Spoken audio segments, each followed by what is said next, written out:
mag-work sa director. So first of all kanang kami ni Sir Earl buhay pa mi nagkaila na I am so thankful despite sa mo ang short nga pagkaila.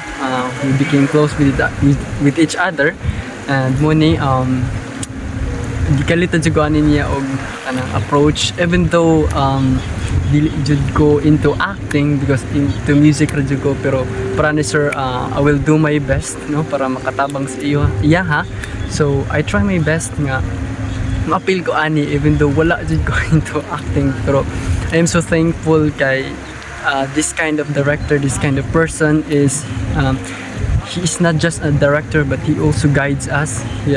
He guides us sa mo ang mga buhaton even though these are just impronto na lang no kay wala kanang diretso na ang kuan sa flow sa story, pero wala nito siya even though first timer halos tanan jud first timer, pero without expectation we slayed it na amo yun ipakita among role, among emotion despite sa mo ang ingani nga mga first timer pa mi na dili na namo ma-achieve kung dili sa mo ang director, which is kana responsible kaayo, kanang accommodating, guidance jud me and nindot kaayo ang flow despite nga gamay ra ang mga equipments. Siya pa ang nag-direct, siya pa ang nag-video ana, pero nakaya ra because we work as one, not nga individual. So munong naginahan sa mga director nindot kay siya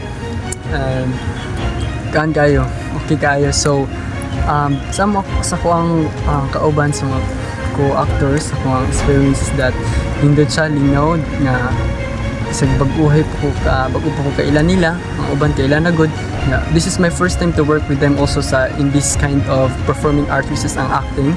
So okay kaayo siya kanang kasi-klase nga mga kuan yung masugatan na makalingaw siya nga makihalubili ka sa tao no murag nag-work ka kanang iani nga kuan hindot gid siya kanang daghan kay ma-learn makabalo kasi makabalo yung sound to makig-socialize sa ilaha and also imuhang talent no ingani rin talent, pero napadikay may pakita nga talent no mas mapakita gid mo sila basta na nakaani nga kuan. So sa akong ka-grupo okay gid kaayo mingaw kaayo mga maayo sila. Then also sa akong last ang lesson is that no motos first story is that if we should respect our parents no kay if nagi sila hatag ng mga warning sa to or pagbadlong, it means dili na makahatag kadaot sa to, but it gives us guidance no pagbadlong, which is naay mahitabo nga dili maayot because they are more knowledgeable than us. So mas nakabalo sila sa unahan if makahatag ng kadaot sa to. So atong buhaton is maminaw ta,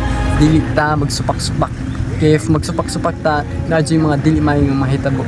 The next is that paano we must treasure the time with our friends.